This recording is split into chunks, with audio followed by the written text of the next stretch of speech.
రంగారెడ్డి జిల్లా రాజేంద్రనగర్ మైలార్దేపల్లి డివిజన్ పరిధిలో రాత్రి భారీ వర్షం బీభత్సాన్ని సృష్టించింది. ఎడతెరిపి లేకుండా కురిసిన వానకు కాటేదాన్ సబ్ స్టేషన్ నీటితో మునిగిపోయింది.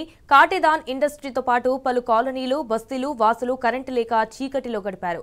ఉదయం నుంచి హైడ్రా, విద్యుత్ శాఖ అధికారులు సహాయక చర్యలు కొనసాగిస్తున్నారు. చినుకు పడితే వరదలు రావడంపై స్థానికులు మండిపడుతున్నారు. కాటేదాన్ ఎస్ఎస్లోకి హెవీ రెయిన్ సార్, డోర్ పెడతానికి కూడా లేదు, కొట్టుకొని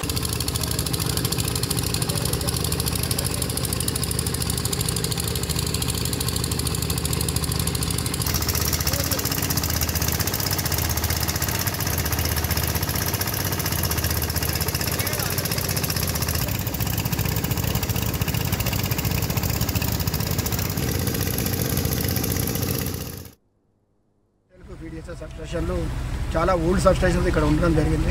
అయితే వీటికి లో లెవెల్లో ఉండడం ఒకటి, తర్వాత ఎదురుగా ఉన్న నాలా రోడ్స్ హైట్ పెంచడం ద్వారా నాలా పైకి వచ్చేసి వాటర్ లోపలికి రావడం అనేది జరుగుతుంది కదా.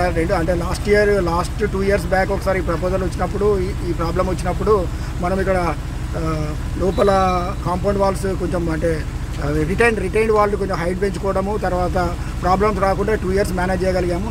కాకపోతే ఇప్పుడు కూడా మళ్ళీ ఈ క్లౌడ్ బస్ట్ ద్వారా ఒకే టైం లోపల 15 centimeters వర్షం పడడం ద్వారా నాలా ఓవర్ఫ్లో అయ్యి మళ్ళీ వాటర్ దీంట్లోకి రావడం జరిగింది. దీనికి మేము పర్మనెంట్ సొల్యూషన్స్ గురించి ఇప్పటిగా డైరెక్టర్ గారితో, సిఎండి గారితో డిస్కస్ చేయడం జరుగుతుంది. తప్పకుండా అంటే అతి త్వర లోపల దీనికి ఒక పర్మనెంట్ సొల్యూషన్తో వస్తాం. ఫ్యూచర్లో ఇలా జరగకుండా చూస్తాం.